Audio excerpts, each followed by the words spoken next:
इलाके में हर वक्त हुकूमती करती रहती है, हर वक्त आदमी करती रहती है, हर वक्त खिदमती कराती रहती है, हर वक्त जो है कुछ करती नहीं, अपनी बेटी से कुछ कराती नहीं और सुबह से शाम तक हमें काम करवाती रहती है। ये तो बहू से कह दिया, बात खत्म हो गई।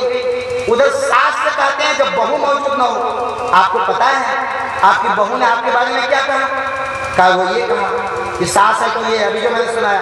अच्छा, फिर उधर जो सास से कहती है क्या आपको पता है, या बहू से कहती है कि आपको पता है कि सास ने आपके बारे में क्या कहा, क्या कहा वो ये कहा ये बहू आई कि मलिका आई, सोती रहती है 8 बजे तक, किसी काम की कोई परवाह नहीं है, बर्तन पड़ा रहता है, सारा काम मेरी बेटी करती है, सब कुछ खाना वही पकाती है और सेठ साहब की तरह ये सोती रहती है, उठ के खाती रहती है।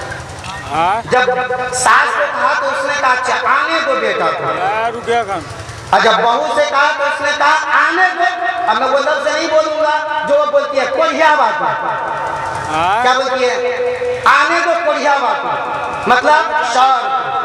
अब वो बेचारा खेत में काम करने वाला, ड्यूटी में काम करने वाला जला भुना आया और बहू के पास गया, सबसे पहले वहीं जाना है, वहां पे गया और जाते ही उनका इस्तेकबाल इससे मैं नहीं रहूंगी।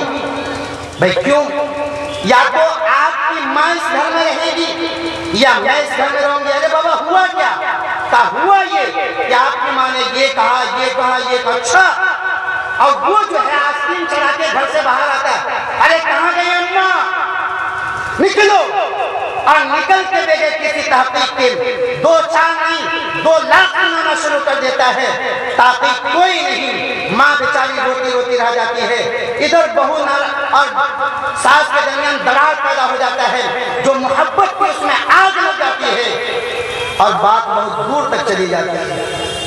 फिर कभी गुस्सा ठंडा होता है, माँ जब कहानी सुनाती है तो बेटा को गुस्सा आता है, और चूंकि वो चढ़ाए हुए भी होता है, चढ़ाए हुए समझते हैं कवरेज से डाले हुए होता है, तो जब माँ सुनाती है तो घर में आके डायरेक्ट कहता है जा, वो लफ्ज़ आगे नहीं बोलूंगा, जा 1 2 3 कहानी खत्म। मैं एक मुफ्ती होने के नाते हमारे महकमे में शरिया कायम है, आए दिन हमारा मुकदमा आता है, मैं ये रोज झेलता हूँ। हमें मालूम है ये मुकदमे होते हैं, क्या ये अक्सर घर की हकीकत है या नहीं? इसकी हकीकत क्या है? सिवाय इसके कि उस जालिम औरत ने, उस बदबख्त औरत ने जो हर गांव में होती है, उसने इस घर में अपनी जुबान चलाकर आग लगाई है। इसके अलावा कोई और रास्ता है? फितना वहां से शुरू हुआ। लिहाजा मेरी माए बहनें आज सुने, ऐसी औरत को अगर दफन करना है, ऐसी औरत को अगर रुस्वा जलील करना है, उसका एक फार्मूला बतलाता हूँ। वो ये है कि जब सास के सामने आके ये बात कहे तो सास ये कहे कि नहीं मेरी बहू तो ऐसी नहीं है। अगर आप कह रही हैं तो आप भी गलत नहीं कह रही होंगी, आप बैठे, मैं अपनी बहू को बुलाती हूँ।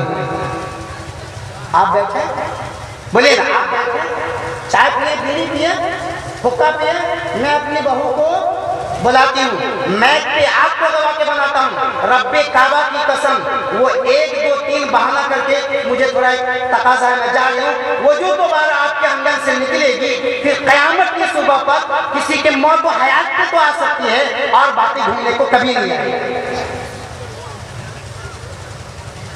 यही हाल अगर बहू के पास जाए तो वो भी ये कह दे अम्मा जी आप बैठिए, चाय पीजिए, मैं अभी सास अम्मा को बुलाती हूँ, ताकीद कर लेती हूँ कि बात क्या है। मसला वही हल हो जाता है। नबी ने फरमाया अमलिक अलैका लिसानका, अपनी जुबान को कंट्रोल में करो। हमारी जुबान झूठ की आदि, हमारी जुबान गीबत की आदि, हमारी जुबान चुगलखोर की आदि, हमारी जुबान गीबत की आदि, हमारी जुबान हरामखोरी की आदि। जुबान का वो कौन सा गुनाह बाकी है जो 24 घंटे में हमारी जुबान से नहीं होगी?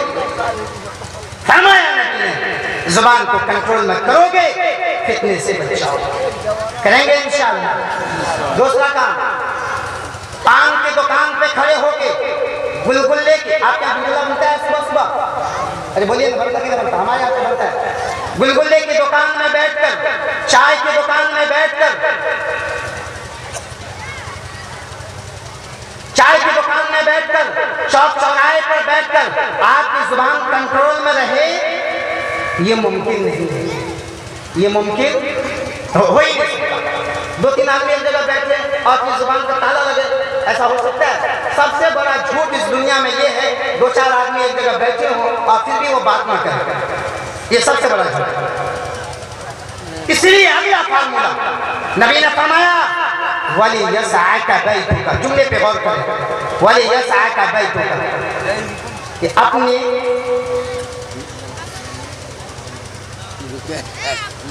बीच में बात रोक के ऐलान कर देते हैं, अल्हम्दुलिल्लाह अभी काम भी शुरू नहीं हुआ है, टोकन आ गया है, रसीद तो बनी